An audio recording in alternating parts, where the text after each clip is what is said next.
Utah therapy cat named Jean Paul survivor himself little ginger kitten cold unresponsive. Jean Paul is an emotional support cat for a person who has PTSD. Looking at Jean Paul, people would never guess that this fluffy orange cat in Utah is more or less a walking miracle. Jean Paul, adopted from the Best Friends Life-Saving Center in Salt Lake City location by a woman named Emily, serves as an emotional support animal for one of Emily's daughters, who is living with post-traumatic stress disorder, PTSD, but Jean Paul is a survivor himself. When he arrived at Best Friends, he was nearly dead. A little ginger kitten named Jean Paul arrived at the Best Friends Life-Saving Center in Salt Lake City cold and unresponsive. The Best Friends Animal Society, which operates the Life-Saving Center and a host of other animal shelters throughout the country, told Fox News Digital. The veterinary team jumped into action, and within 3 days, Jean Paul was transformed from cold and unresponsive to a bouncing young kitten full of life.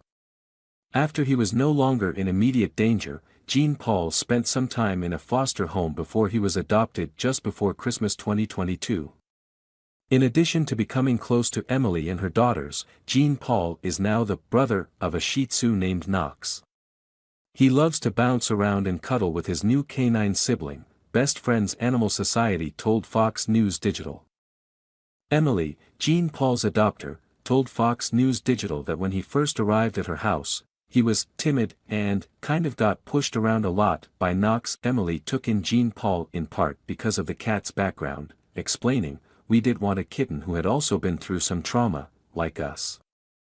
It's hard to pick just one or two things that we love about Jean Paul," Emily told Fox News Digital. "He's incredibly smart. He can open doors, which when I saw it for the first time I couldn't believe it. Jean Paul has also been a source of comfort to her daughters. My kids will spill their hearts out to him when they need to and he will sit and listen, and he sleeps with them every night," she said. "It's amazing how different life would be when I think of life without Jean Paul today.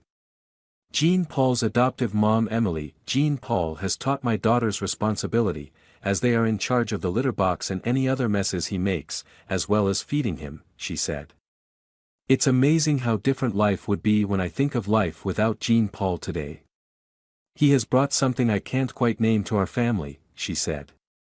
In addition to his inspiring survival story, Jean Paul's care and recovery represent a great example of what no-kill shelters do best, the Best Friends Animal Society said.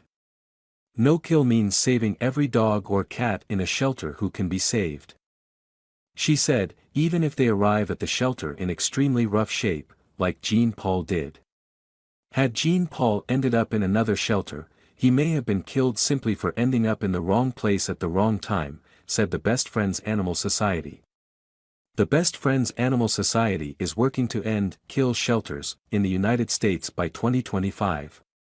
Working collaboratively with a network of more than 4,300 animal welfare and shelter partners and community members nationwide, Best Friends is working to encourage every shelter to make a clear commitment to life-saving and transparency while working to achieve and sustain no-kill in philosophy and practice, rather than simply working to obtain a no-kill designation. The organization said.